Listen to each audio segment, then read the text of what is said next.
அதிசயமான தேவனாம் ஆண்டவர் இயேசுவின் அற்புதமான நாமத்தில் அன்பானவர்களே, உங்களை வாழ்த்துகிறோம், உங்களை ஆசீர்வதிக்கிறோம். ஏசாயா 64 அதிகாரத்துல 4வது வசனத்துல நாம் ஆராதிக்கும் தேவனாகிய கர்த்தர் இந்த வருஷத்துல நமது வாழ்வில், உங்கள் வாழ்வில் செய்ய போகிற அற்புதமான திட்டமிட்ட மகத்தான காரியங்களை உங்களுக்கு கொடுக்க உங்களை நம்மை அன்பாய் அழைக்கும் வசனம் ஏசாயா 64:4.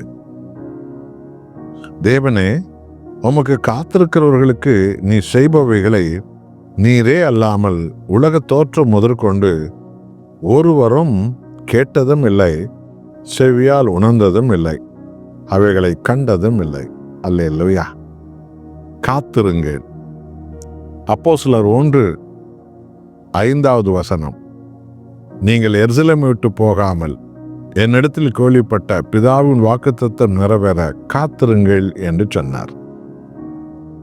ஆதி காலம் தொடர்ந்து இன்றைய வரைக்கும் ஆபிரகாமை எடுத்துக்கொள்ளுங்கள், ஈசாக்கை எடுத்துக்கொள்ளுங்கள், யாக்கோபை எடுத்துக்கொள்ளுங்கள், எந்த தீர்க்கதரிசிகளும் பரிசுத்தவான்களை எடுத்துக்கொள்ளுங்கள், கர்த்தாதி கர்த்தர் அவருடைய திட்டமிட்டு அவர் நிறைவேற்றி வைத்திருக்கிற மகத்தான காரியங்களை அவருடைய பிள்ளைகள் வாழ்க்கைகளை கொடுக்க அவருடைய சமூகத்தில் நம்மை காத்திருக்கும்படி தேவன் அழைத்தார். இதைதான் அப்போஸ்தலருக்கு சொன்னார். நீங்கள் காத்திருங்கள், பரிசுத்த ஆவியானவரை நான் அனுப்புவேன் என்று சொன்னார்.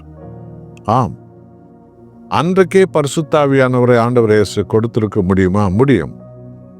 ஏன் பின்னை காத்திருக்க சொன்னார் என்றால், அந்த தேவனுடைய மகிமையானவர் அவர்களிடத்தில் வரும்போது அவர்களுக்குள்ள அசுத்தங்கள் இருக்கக்கூடாது, பலயங்கள் இருக்கக்கூடாது, விக்கிரகங்கள் இருக்கக்கூடாது, இருள் இருக்கக்கூடாது, சுயம் இருக்கக்கூடாது, மாய்மாலம் இருக்கக்கூடாது. அவைகளெல்லாம் கழுவ வேண்டும்.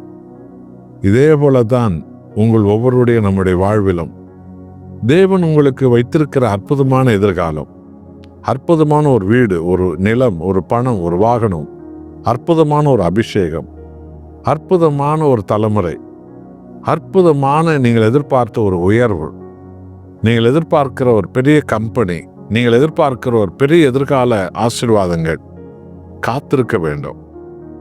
தேவ சமூகத்தில் நம் ஆவி ஆத்தும சரீரத்தில் எல்லா அசுத்தங்கள், எல்லா பலயனங்கள், எல்லா அநீதிகள், எல்லா தேவனுக்கு விரோதமான சகல அசுத்தங்களையும் கழுவி தேவ சமூகத்தை தேடி நாம் காத்திருக்க வேண்டும். அவசரப்பட்டவர்கள் தலைமுறையெல்லாம் அழுது கொண்டிருப்பார்கள். உணர்ச்சி வசப்பட்டவர்கள் இதோ அவர்கள் இருக்கதை இழந்தவர்களாக புலம்பி, நான் வாழ்ந்து பிரயோஜனம் என்ன, நான் தற்கொலை செய்ய சாகட்டும் என்பதை நீங்கள் காண்பீர்கள்.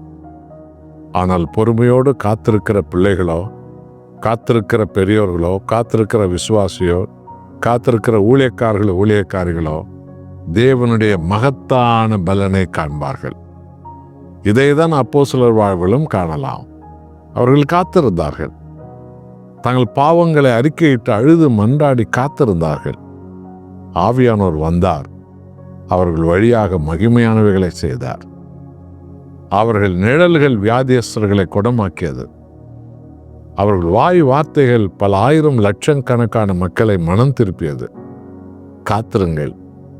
தேவ சமூகத்தில் வேதத்தை வாசித்து ஜெபித்து காத்திருங்கள்.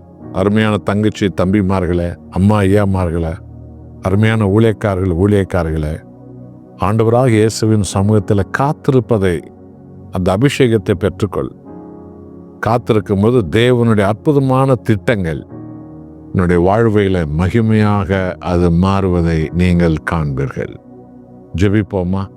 நல்ல ஆண்டவரே, உம்முடைய சமூகத்தில் காத்திருக்கிறவர்களுக்கு நீர் ஆயத்த பண்ணி வைத்திருக்கிற அற்புதங்களை, வீட்டை, நிலத்தை, பணத்தை, பொருளை, எதிர்காலத்தை, அபிஷேகத்தை, ஊழியத்தை, சபையை, வேலையை, ஆண்டவரை மேன்மையை அவர்கள் காணும்போது தேவன் இவைகளை முன்மே அவர்களுக்காக ஆயத்த பண்ணினதை உம்முடைய சமூகத்தில் உண்மையே நம்பி காத்திருக்கிறவர்களுக்கு வெளிப்படுத்துகிறீர் என்பதை அவர்கள் காண்கிறார்கள்.